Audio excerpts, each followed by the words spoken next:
Hey everybody, Josh here for another episode of the Canadian Immigration Pros podcast. I'm very happy to be joined by Cécile Lécollier. Cécile, thank you so much for coming on the show today. Thank you so much for having me. I'm excited, Cécile. This is a topic that I think a lot of people might be interested in, especially professionals who maybe don't do a lot of work inside or related to Quebec, right? We're going to be talking a lot about Quebec immigration. Number one, what is it? Why is it different from every other province and territory in the country? We'll talk about work permits. We're going to talk about recent changes in Quebec immigration, what it's like dealing with MIFI, aka the Quebec Immigration Department. So I'm excited to dive in. Before we do, can you just give us a quick introduction? Tell us a little bit more about yourself. Yeah, so I'm a regulated immigration consultant. I've been a consultant for a few years now.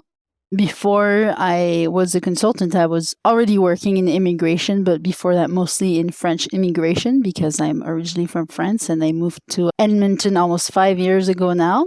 And yeah, I work for a company called Anywhere. We do anything international recruitment and global mobility. So recruitment, immigration, relocation, and we help mostly corporate clients with their work permits and permanent residence. And mostly lots of our client base is in Quebec. So that's why I'm here today. Awesome. And thank you so much for coming on. This is something I find interesting because I'll never forget the first time back when I was practicing. The first time I got a corporate client based in Quebec, and I had my own practice at the time, lawyer in good standing, based in Ontario, and the lovely world of Quebec immigration was opened up to me, right? Where I was like, wait, what do you mean? Like, across the country, immigration's federal. Across the country, everything's the same except if you're applying for clients that want to go to Quebec. And it was almost like a slippery slope of like, holy crap, there's a whole other world of immigration that only exists in this one province. So from maybe like a 30,000 foot view, can you just talk about what's the difference, right? Like what is Quebec immigration? Why is it different? Why is there a whole other government entity that manages it, maybe from the top level, and then we'll slowly get into the weeds? Yeah. So there is an agreement between the federal government and the provincial government here in Quebec. So that's the reason that it's different from all the other provinces and why they have they're way more involved than the other provinces, which are usually not very involved except, PNP. And maybe now somehow with the study permits, we'll see how that goes. But Quebec is really involved in terms of permanent residents. They're involved in the selection of its permanent resident and immigrants.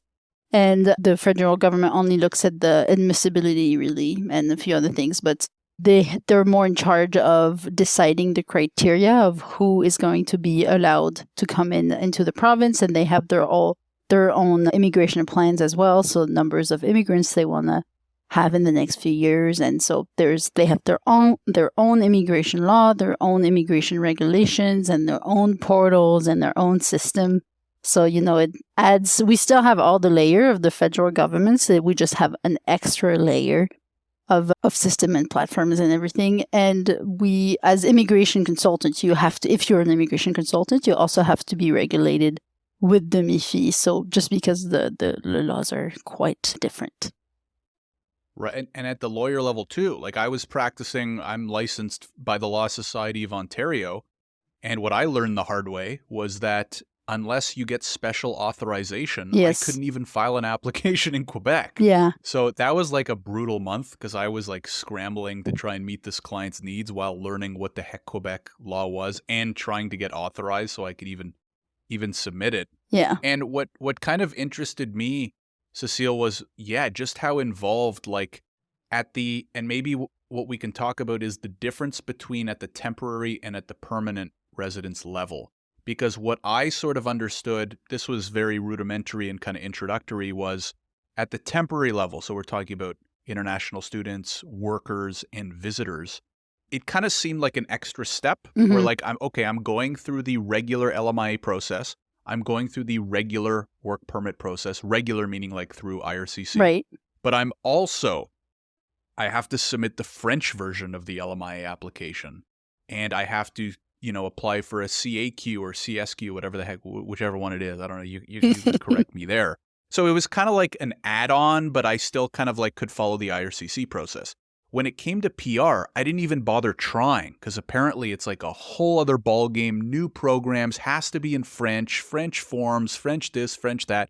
So I never even bothered trying to help on the PR side. Can you talk to us about those two? Like, how is that kind of still the same? Why is there such a disparity on the PR side? What are your thoughts there? It is a different process. I think you're quite right in the way I guess I had never thought about it that way, but it's very true. When it comes to temporary, you do all the things you would do regularly plus an extra step. So if you do an LMIA, you also have to do what we call a CAQ application, which is basically a French version of the LMIA, different portal, different forms, different process, but relatively the same information. So what job they're going to do, their salary, blah, blah, blah. All this information. It's quite similar. For the study permit, same thing. You have to do also a CAQ application, which same thing. You're going to have to show, what university you got accepted into and how long you're going to be there, your financial capacity, depending on which country you're coming from. And so it is quite similar, just an extra step and then extra government fees, and usually consultant or lawyer fees are also higher because, of course, there's an extra step, so it takes more time. When it comes to permanent residence, it is completely different in the sense that there is an extra step, but the regular step that we usually do, being the permanent residence application, is very different. And the steps are not done at the same time. So there is first a CSQ application. That's what you were kind of talking about both earlier. CSQ is Quebec Selection Certificate, basically, where you're gonna ask Quebec to admit you and select you as a potential permanent resident based on their criteria. So, do you speak French? Do you have diplomas? Do you have sufficient work experience? All these criteria that they decide depending on what they think is best for the Quebec economy. And after that, you'll move on to the PR application with the federal government. And that is usually a little easier because you don't have to prove that you meet the criteria. You just have to prove that, you're admissible to Canada. So that's where you'll submit your police certificate and your picture and your, all your background information. You still have to all put that in just so they can make sure you're truthful in what you say and the applications match. So it is quite different, and it is, it's definitely another layer of complexity for the clients and for the people. And it's very confusing for lots of people that want to become permanent residents in Quebec because they keep hearing everywhere about express entry and, it's so easy to come to Canada, which I don't think it is. Wherever you're going, I don't think that's a true statement. But it's so easy, you can be there in 6 months, just come over, and then they realize for Quebec that, no, actually, it's much more complicated. It's much more expensive. I have to show that I speak French. It's definitely a more complex process, I would say.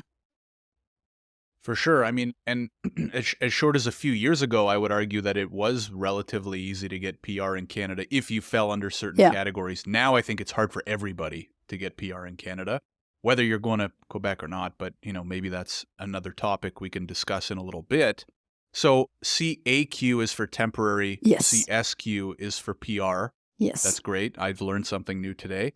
Now, in terms of on the temporary side, as you kind of alluded to, it makes things like extra complicated and more expensive. Like you said, like I used to have to charge my clients more if they were based in Quebec and we were going through MIFI because it's just more work. Mm-hmm. And then, like you said, there's additional MIFI fees.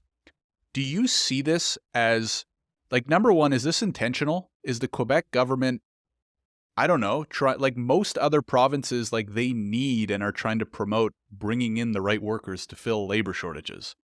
It seems like this is needlessly more complicated and expensive. Is this by design, or is this just like cause and effect because Quebec is a little bit pickier? I think largely related to the French language speaking. Yeah. But any thoughts there? I think it's not on purpose. I would say it's on purpose in the way that they want to have their say in who comes to Quebec. Right.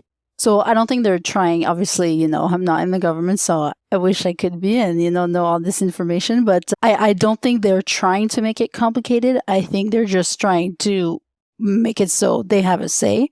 and they can decide who comes and who doesn't come, really. That's, I think, more what they want. And even they're trying to have more and more, I guess, scope of where they're influencing the decisions, because with the IMP, the International Mobility Program, they're not involved at all, because since it's LMIA exempt, and that's where they're usually involved.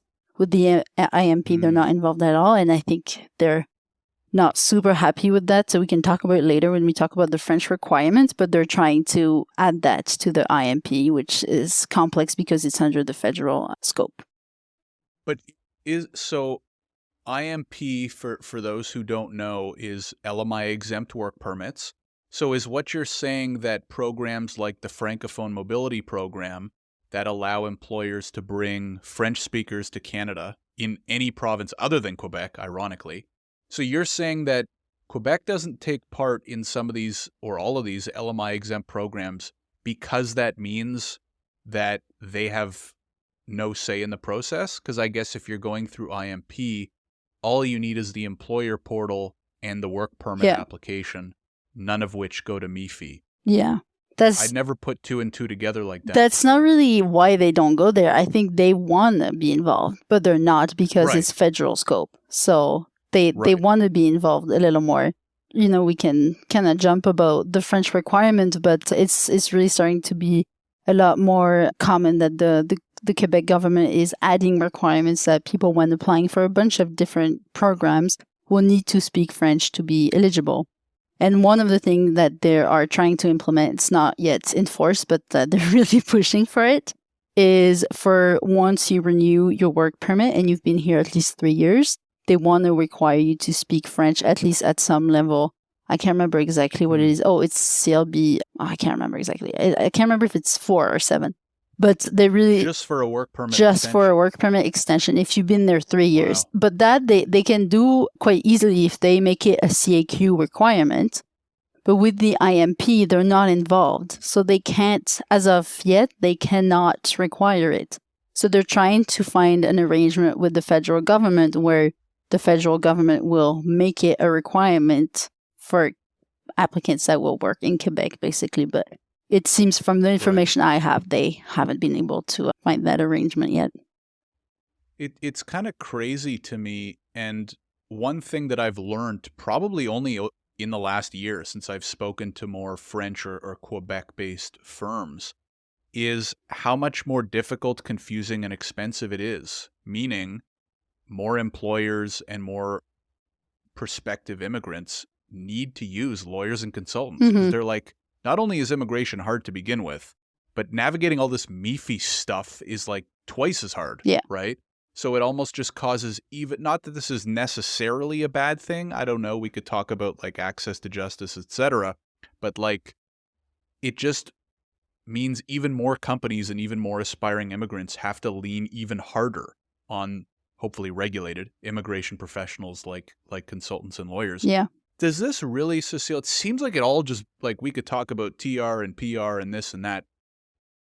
It really just sounds like it boils down to French. Like, can we just summarize all of this with like the Quebec government just wants more people in Quebec to speak French? Yeah. Even the skilled workers. Is that kind of what it comes down to? 100%. That's one of their huge focus. It has been last year and it's going to be still this year. And even in 2020, they introduced a few little things in relation to French.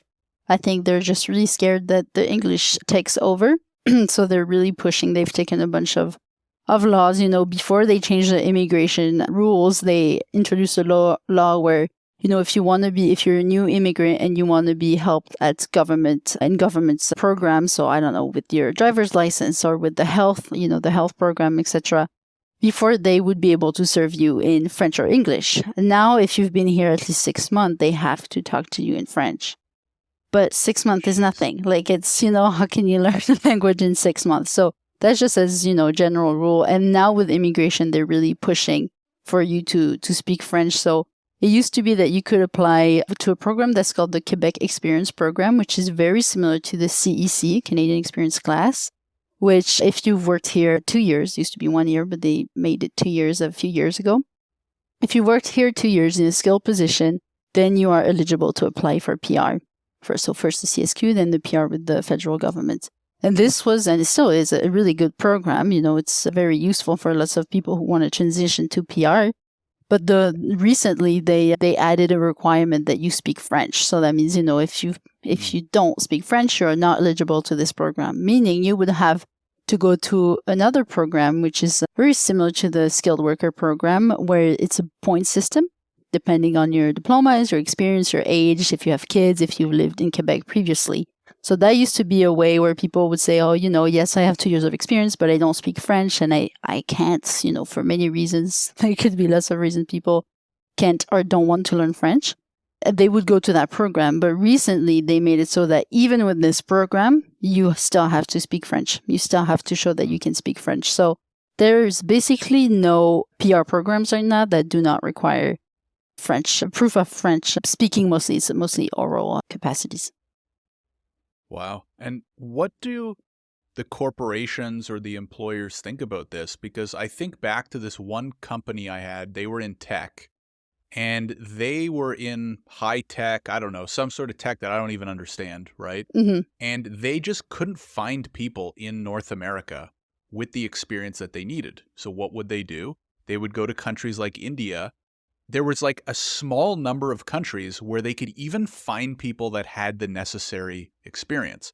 The problem was none of these countries were French speaking, right? So they could go find amazing people to hire from, for example, India, but nobody in India is learning how to speak French, right? So what happened is, especially as the rules got stricter, and we'll talk about recent changes in just a few minutes here, is they would bring all these guys and girls in who then could never get PR or would really struggle to get PR because they didn't want to learn French, right? So what would happen is they would either leave and go to another province, or eventually the company opened up a branch. They were based in Gatineau, and they opened up a branch over the bridge, quite literally over the bridge in Ottawa, so they didn't have to deal with MIFI. So I'm curious to know, like, do employers dislike MIFI or the rules? Are they frustrated with what's going on? Do they suffer even more than employers in other provinces because of these requirements? Or are they just like, okay, well, I guess we got to recruit from France and, African French-speaking countries, wherever, parts of the world where there are French speakers? Yeah, they're definitely frustrated. It will obviously depend on which industry. Some of them, they need French for their operations anyway, so for them it doesn't matter, that's what they'll do. But some other ones, like you said, in tech or video games, there's a big video game industry in Quebec. They don't necessarily require French, and for them it's really tough. Generally the fact that they have to deal with 2 levels of governments, that they have to have people that speak French.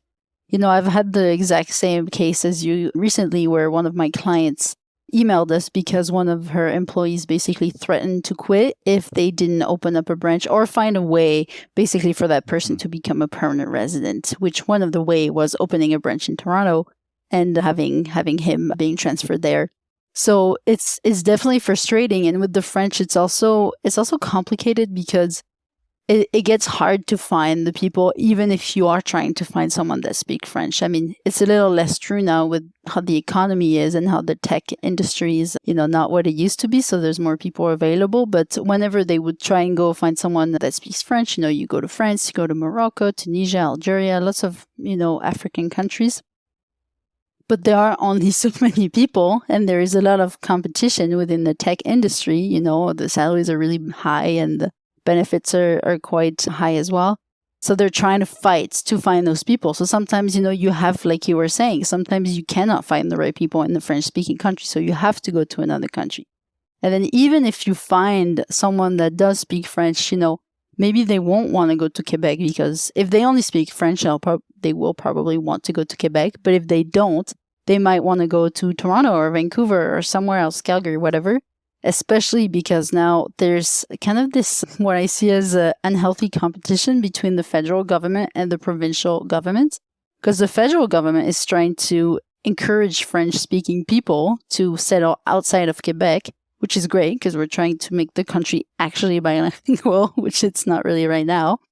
But Quebec is also trying to get all the French-speaking people. So it's like they're both really trying, but there's only so many French-speaking people. So with the federal government trying with the Francophone mobility and the French-speaking jobs, which are great, it's kind of creating this competition. And I don't really know if they're, I have no idea if that's the kind of conversations they have, the federal and the provincial governments, but I think it's going to be an issue very soon. Yeah, that's a great point, especially considering, it's almost late February now, and they just did a big French-speaking draw, right? A lot of people are keeping an extreme, myself included, keeping a very close eye on express entry, partially because we don't know what the heck's going to happen, right? Because we have no transparency from IRCC. Maybe a whole other topic. But they just did what? They invited 7,000 people through the French-speaking draw for express entry. So obviously, as you said, there's a huge push at the federal level. Obviously, there's a huge push at the Quebec provincial level for French-speaking. Where do you think things are going? Is the Quebec, I'll call it like obsession over French speakers, going to just totally override the employer's needs? Because like you said, especially in industries like tech, I mean, how do you expect, like, I know Montreal is huge for video games, right? And I think like Ubisoft even has a huge office there. Yeah. But what does Ubisoft do in another year, 2 or 3, when the economy bounces back and it is even like much harder to find tech workers, and it's much, much, much harder to find French-speaking tech workers or people that might be willing to learn French? What do you think? Is this trend going to continue? Is there going to be pushback? Like, will the pendulum swing due to pressure from employers? Does the Quebec government even care what the Quebec employers have been saying historically? What do you I understand I'm asking you to like make a bit of a guess here, but curious to hear your thoughts. Yeah. So they do listen to some extent. So just to give you an example, they have a list which is called the facilitated LMIA. Basically, in a facilitated LMIA, if you do an LMIA, you don't have to do recruitment efforts. So quite similar to what a global talent stream would be, but with the regular processing, so not quite as good. And there's a list of, I don't know how many jobs on there, but more than 100 for sure, maybe a couple hundred, that are eligible to be exempt from recruitment efforts because the government says, hey, I know it's hard to recruit in that industry anyway, so I'm just going to make it easier for you. So there are some programs where, they do listen to the employers and they do take that into account, especially now they especially listen when it matches what they want, So, for example, They're really trying... But doesn't it not really address the point? Because those workers still need French in order to get PR? Yeah. Or, as you mentioned, they might even need it to even extend their work permit. Yeah, exactly. So it's kind of like they listen, but not for everything. Because if you do listen, the employers, they're not happy about the fact that French is going to be mandatory. And especially the government has talked about maybe imposing a requirement on the employers to encourage the learning of French. I don't know exactly what they're intending, whether that's like the company pays for some, or the company organizes the classes, or the company just gives resources, so it's always quite vague. But it's more and more a burden on the employers. And as we know, there's already a lot you have to do compliance-wise as an employer when it comes to immigration. So it's definitely frustrating for a lot of them. I think for me, I understand the focus that the government has on French. I understand it's important. And in Montreal, sometimes you go downtown and you go to a cafe or something, they don't speak French at all.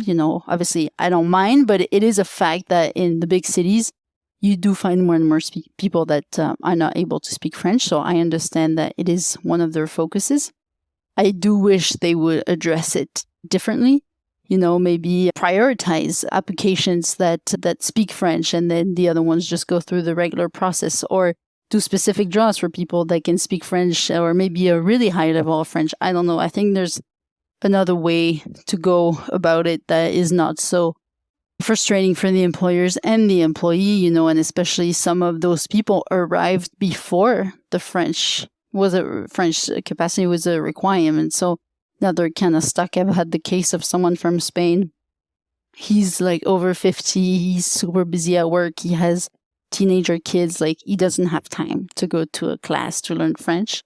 And, it's learning a language when you're 50 or when you're 5 is not quite the same amount of work. So it is very complicated for the companies and for the individuals as well. And they're hearing about express entry, so why wouldn't they go? Why wouldn't they move? They can go somewhere that speaks their language, that can serve them. The government can serve them in English. They can get PR in 6 months. Why wouldn't they go? Yeah, and I wonder if it'll take an extreme shift like that of eventually just so many companies getting frustrated and employees moving and, Yeah. I don't know. It doesn't make sense to me. It's obviously there for a reason, right? My guess is just the government is so dead set on French being like the only language in the province, which is ironic because we're a bilingual country, so you would think they'd have at least a little bit of compassion for English speakers. But anyways, what can we do? Okay, so how do you see this playing out? And the other thing that I wanted to talk about is how we've kind of alluded to some changes over the last year or two. Could you maybe summarize some of the big or small changes or maybe important changes that have happened in the last couple of years that people should be aware of? Yeah. So big changes that have happened are mostly to do, I would say, with PR. So as I've kind of mentioned before, the one of the programs that is used a lot is the Quebec Experience program. It's a really good program, and it was even better a few years ago because you only required 1 year of experience to be eligible to the program, which was really, really good for lots of people, especially people that would come on a 2-year work permit. Like I'm thinking, obviously in Quebec, there's lots of French people, and lots of them come through the IEC program, so on young professional work permits or working holiday permits, those types of things, which are capped for French people at 2 years. So now they're in a really tough situation where they have to basically find a way to extend their permits to be able to apply for the CSQ and then the PR. So some of them are lucky and are able to find an employer that is willing to go through that process. Lots of them are not, especially in this current economy. Or if they're not, then they try all sorts of methods, which are not always so good. So they'll apply for an extension of their working holiday permit, even though they know it's not possible, just so they can get in-place status, just so they can apply for the CSQ. And then they'll apply for a permit, which is kind of like the permit, the A75, the bridging open work permit, but for CSQ, it's kind of like that. They'll apply even though they don't have the CSQ yet, which is normally a requirement, just so they can be in in-place status or maintain status, which, can go well. If you get your CSQ quickly, you add it through web form and hopefully, no one notices. But sometimes they get the work permits are denied, refused because they don't have the CSQ. So it's pushing people. This big change is pushing people to be in difficult situations. And with the same program, they are now imposing French, which they didn't used to do, imposing for the main applicant and for the spouse, which, Wow. Yeah, it's a whole other level. And also, like I said, the regular skilled worker program is also imposing French. And they're doing a huge, huge change in that program that we don't know all the details, but it's going to change a lot. It's going to have 4 streams depending on, which job you work in and what you're going to do. And are you a regulated occupation? So we don't know exactly what is the rules going to be, but it's going to be in force in November of this year. So that's a big change they've added. And then, of course, the requirement to speak French to be able to renew your work permit is huge. It's been talked about a lot here. And it's gonna make a big difference for people because right now, the people that don't speak French are not able to apply for PR. So they're like, well, okay, at least I can renew my work permit forever until I speak French or I don't want to be here anymore. And they might not even be able to do that anymore. So it is a big change that's going to affect, in my opinion, quite a lot of people. Absolutely. And that was another interesting thing I'd heard from I think it was a Quebec lawyer I spoke to a few months ago, who's like, yeah, we get a lot of really good business just from work permit extensions because a lot of people don't want to learn French, don't want to speak French. So they just extend their work permit for 5, 10, 15 years. And you're saying that might be coming to an end, which is kind of crazy. So let me ask you this, Cécile. If you were put in charge of MIFI tomorrow, and you had like a month to, let's say, make things better, quote unquote, for those of you watching on YouTube can see my bunny ears here. What do you think you would do? Or maybe another way of asking this is like, is there a better middle ground that you think would work much better? What do you think it would be? Or what do you think MIFI should do to try and just make the system a little bit better? Yeah. So when it comes to criteria of, what you can apply for, etc., there's a whole other level about, how the applications work and how you communicate with them, but we can talk about that later. Just when it comes to programs, I say that the French is important, so we should keep it somehow, but not make it a yes or no requirement. So like I was saying earlier, maybe make it so that applications where people speak French are prioritized quicker. Or, if you wanted to have a quota of non-French speaking applications, it's not ideal, but at least it's not as definitive as you have to speak French. So I would say we'd have to try and find the middle ground. And I think one way of doing that is also speaking with the employers and try to get their perspective. And I think it's also, the timing is not great because right now, with the economy being what it is, lots of employers that would usually need to hire lots of people, and especially people that don't speak French, are not really in need right now. So, they might not realize what the changes are, or even if they hear of the problem, they might think, well, we'll deal with it later because we don't need to hire internationally right now. We were at an event with, I don't know how you would say it in English, but it's just an organization that regroups all the companies that are in video games in Quebec.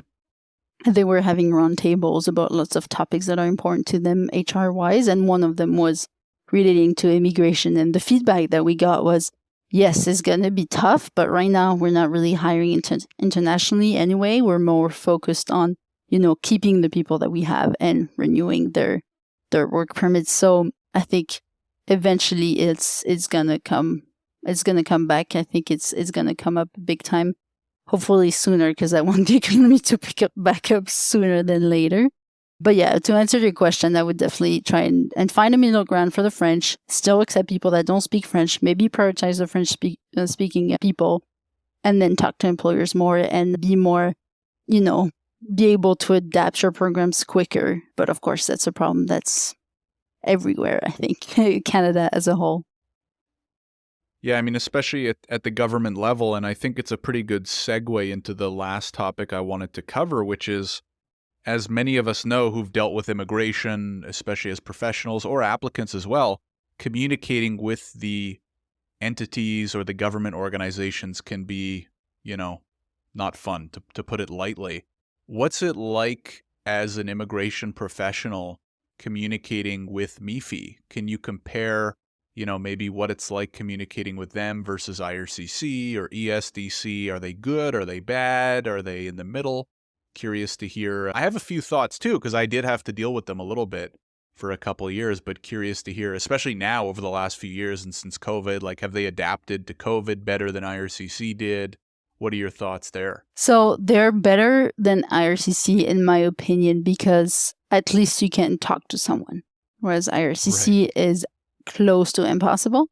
So I think, that's a challenge that lots of people have to deal with these days. With the MIFI, there's actually a phone number, and if you call the phone number, someone actually picks up quite quickly, and you can ask your questions. Now, the problem is usually they don't have the answers to the questions.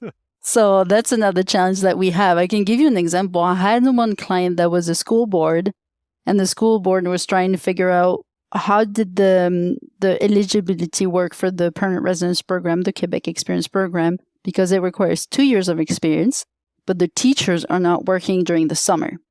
So does that time during the summer count towards the 2 years, or does it not count? Basically, that's the question. So we called the MIFI because we checked the regulations and it doesn't address the situation.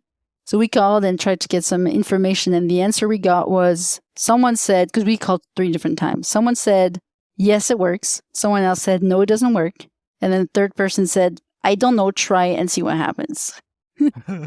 So it's a little tough sometimes because the people that you usually talk to don't have lots of information, which I think is quite common.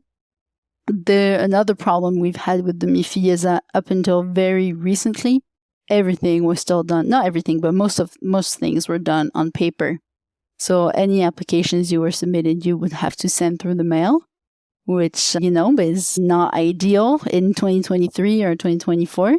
Now, finally, for the PR, they've made it online. For the study permits, is also completely online.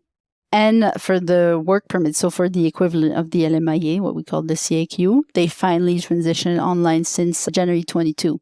So about a month ago, they created this portal that, the portal already existed, but they made it so you could apply for the CAQ. Obviously, it's not ideal. It's not perfect. It's not the way I would have done it, but it is more practical than the paper applications, because if you have something that you need to update, you can do it directly on the portal. But it creates other challenges, for example, access to the portal. So how it works is similar to the employer portal with IRCC, each company can only have one. So we've had clients that have tried to create their employer portal with the Quebec government, and it was just saying that someone had already used this company number, so you can't create a portal, so please get in touch with us, basically, is what it says. We've tried getting in touch with them. We had, you can do a ticket on their website. We sent it January 3rd. Only got an answer yesterday. In the meantime, we called a bunch of times.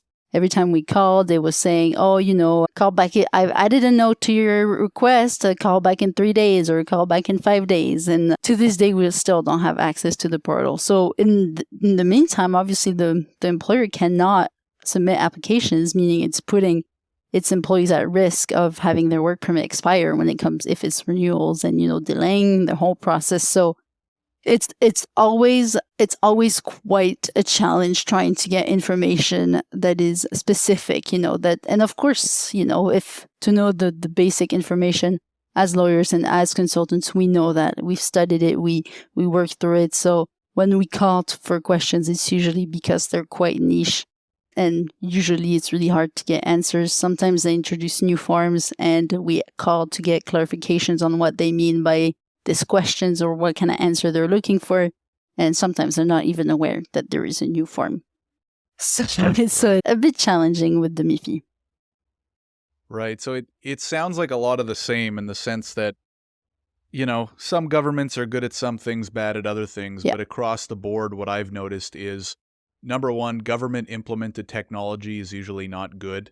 And like you said, I was surprised because this is back in 2020, 2019. I do remember, too, that MIFI would pick up and you could get people on the phone. But yeah, like you said, the information may or may not be reliable. Mm-hmm. I'm curious, what did you end up doing when you got those 3 different answers? Did you end up submitting and hoping for the best? So we weren't mandated by the client to take care of those applications. The employer was just asking us the question and what we thought would be the rule. Okay. So we got back to her with this answer, telling them, this is what they said. Obviously, if you don't want to take any risk, I would advise not counting the 2 months. And then you're sure that you'll be fine. But if you're in a rush, you can try and see. I guess I should ask her what they've done and what worked out. I mean, the other thing, too, that I've experienced is sometimes the processing agents are just as clueless. So if you get a processing agent that has the same answer as like the first person who picked up the phone, they might approve it. If you get the processing agent who thinks like the second person who picked up the phone, they might reject it. Exactly. So it's really tough. And I see this all the time, especially I'm in Facebook groups and communities with immigration professionals, and instructions can be very vague, information can be very unclear, and everybody loses in that situation, right? Because you don't know what to recommend to the client doesn't know what to do. If you take a risk, it's a risk. The coin flip can be really stressful on everybody. And then if you get the wrong processing agent who decides to reject it, it can be devastating for a variety of reasons, right? So I do think that, like I said, governments are good at certain things. They're bad at certain things. I just wish there was more transparency. Yes. Because then at least the professionals can do their job better. They can provide more reliable information to their clients who can make more educated decisions. Then there's fewer refusals. If there's more refusals, then there's more, ATIPs. And if there's more ATIPs, there's more strain on the resources. And then there's more reapplications. So, you know what I mean? Yeah. It's like a cascading vicious cycle, in my opinion. Yes, I agree. But, One, and the fact that it's also several layers of government makes it complicated. I mean, I understand that this is a federal country, so of course different levels of governments have to be involved, but it makes it more complicated. I had a consultation this week with a client. It's really sad for her. She has been here since, I think, 2020. She's here alone with her 2 kids. And her employer applied for LMIA and CAQ, or she thought. She applied for her work permit before receiving the LMIA and CAQ because her work permit was expiring, kind of classics. Well, not classic, but it happens every so often. Then somehow was not able to access her IRCC portal where she applied for her work permit. Sent, I would say, about 10 web forms asking for help with accessing the account, asking IRCC to call her. Obviously, that was not going to happen, but she couldn't know that. Just asking for help, never heard anything. Finally, she got her MP involved last week, found out that her application had been denied in November. Was not aware, never knew because she didn't have access to her portal anymore. She saw she had a message, but could not see the message. So now she's past the 90 days, so she doesn't have status here. And when talking with the employer, we realized that the employer had actually never submitted the LMIA. They submitted the CAQ, but the LMIA was still, I don't know how much you've worked with the online LMIA portal, but it was there, like they had started preparing it, but maybe they never clicked submit, or they did, but it didn't work, and they thought it worked, and it didn't. So the LMIA was never submitted, so that's why it was obviously never processed, because it was not submitted. And I think the fact that, if you only have to do one application at a time, it's easier for people to keep track of what you have to do and what's going on. With them, you have to do the CAQ. She did the CAQ, then she thinks she did the LMIA, but she didn't. She just forgets about it. So it adds confusion for the people. Yeah, and there's so much at stake, right? It's one thing if there's so much inconsistency, and I would call a good chunk of it incompetence, right? That we can't even have functioning portals. There's no support. It's one thing if you have no support and the systems are really good, but the portals and the systems are not very good, and there's no reliable way to get help. And it's not like we're talking about, something insignificant. We're talking about stuff like your status to legally remain in Canada. Yeah. Right. Yeah. And you have kids and you have nowhere to go. And, I was saying, you have to leave the country. You have to do something. And she was telling me, I do not have the money to buy a plane ticket. I just don't for 3 people. So it has a lot of consequences, as you were saying. And there's just so many portals now. There's the rep portal, there's the PR portal, there's the employer portal, there's the LMI online, and then we have all the Quebec ones as well. So it's just that's too much. And the other thing too that drives me nuts is that that in and of itself is a vicious cycle, as I was referring to earlier, because if this woman could have just renewed her permit simply, everybody wins. Yeah. Now she's got to go rely on immigration advice, probably even more, which costs more money, and is going to have to go through potentially other immigration processes and maybe challenges or appeals. Yeah. And that just eats up more government resources that were never even needed in the first place. Yeah. If she could have just applied easily on one portal in one place and had it processed properly. Yeah. So anyways, it's very sad for a variety of reasons, and I think it just perpetuates itself even more negatively and takes up even more government resources, you know what I mean? Like, one thing I'll never understand is why are the refusal letters from IRCC so vague? If they weren't so vague, we wouldn't have to request ATIPs. Yeah. If we didn't have to request ATIPs, the God knows how many employees working at IRCC to process ATIPs, we wouldn't need half of them. Yeah. And then we wouldn't need as much federal court resources to process all of the appeals or JRs that come in because of poor decision-making at the refusal letter stage, right? So it just gets worse and worse and worse. There's nothing good about it. Yeah. And even on the, I can get that. Even on a human level, you're thinking it's so hard for these people to receive those refusal letters with barely any explanation. They don't even know what they did wrong. And even if they request the ATIP, as you know, are they even helpful anymore? Not really. The notes there are just so small and not detailed. Mm-hmm. We've had the case recently where we had a refusal for a work permit, which we don't have very often, because usually with work permits, it's a bit easier, less subjective usually. And, it said on the letter, I'm not convinced you fulfilled the requirements for the job, something like that. Requested the notes, got them actually pretty quickly. Like I would say maybe 3 weeks, something like that. It was really good. And the answer, what it said in the note is insufficient experience. That's all it said. No, like, LMIA requires this, and you only gave proof of this, or you gave a proof, but I'm not sure that it's legitimate, and that's why I think you only have 24 months instead of 36. So it's like, okay, that's kind of what we had already guessed from the letter, and now the notes are not helping really any further. So it's really hard for the people to navigate through that, and they don't even understand. When I was talking with that person who is out of status now, she was like, I don't understand why they didn't call me when they saw that I didn't upload the LMIA. Why? And they saw my web forms where I was saying I didn't access my application. Why didn't they call me before they refused? Why didn't they give me a chance? And she's right. That's how it should be. But technically, they don't have to. So they don't. Yeah. I mean, you're paying money, right? Like, I understand that some people can have high expectations, or maybe they're, some people will say, oh, a lot of these, aspiring immigrants are too entitled, blah, blah, blah. Like, maybe some of them are, but you're paying money. You're paying a filing fee to apply to the government, right? Like, when she's submitting that work permit extension, she's paying hundreds of dollars to the government to have it processed. And they're not even doing the basics of processing it properly, right? So it's such a shame. And then, as we said, it perpetuates, and it's a vicious cycle where it clogs up the system even more, because then it causes web forms, reconsideration requests, JRs. Anyways, maybe we'll end on that note, but maybe to end on a slightly more positive note, I'll ask you, Cécile, to kind of finish off here. Like, any last kind of statements or advice to maybe it's employers, or maybe it's inspiring immigrants who are thinking about Quebec or Canada in general?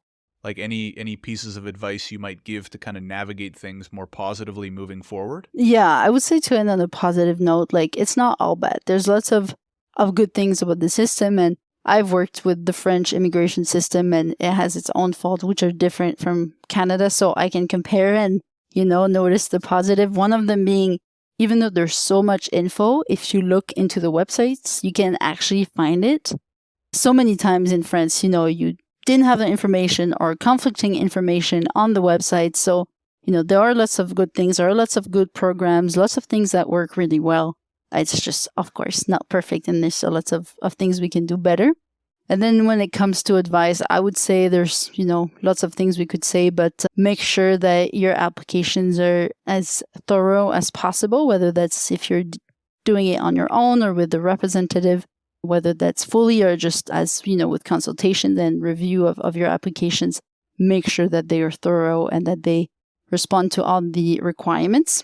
And for employers, I would say, please, please, please make sure that you understand your compliance obligations, because I think it's something I see more and more employers that not even aware that they have to do something, and then they don't, and then they get in trouble. And when the inspections being more and more common, I don't know what your experience is with that, Josh, but in the last couple or maybe 3 years, we've seen way more than we used to. So I would say for the employers, get informed on that. I think it's essential. Awesome. That's great advice. For better or for worse, I don't really practice anymore, so I can't really speak to that. Although from the people that I do talk to, it seems to be a bit of a theme, which is probably a good thing, because we've heard of all the shadiness that's going on from, certain industries and certain employers and stuff like that. There's a great episode, I think it's episode 2 or 3, that I did on the CIP podcast with Steven, where we did a deep dive on LMIA fraud. I forget which episode number. I'll look it up after. I'll put it in the show notes. But I did a deep dive on LMIA fraud. That was really fun. So anyways, check that out. Cécile, this has been really great, really informative, learned a lot. I'm sure our listeners have, hopefully, as well. If anybody does want to get in touch or learn more about you or the company, where do you recommend that they go? So easiest is messaging me on LinkedIn. That works quite good. Or you could go through our website, and I'm sure Josh will add it into the notes, but it's anywheregroup.com. So quite simple. And you can contact us on there, but LinkedIn is the easiest. Sounds good. We'll have links to the LinkedIn profile and the website in the description below, whether you're watching on YouTube or listening on the podcast. Cécile, thanks so much once again for coming on the show. Really appreciate your time. Thank you so much, Josh.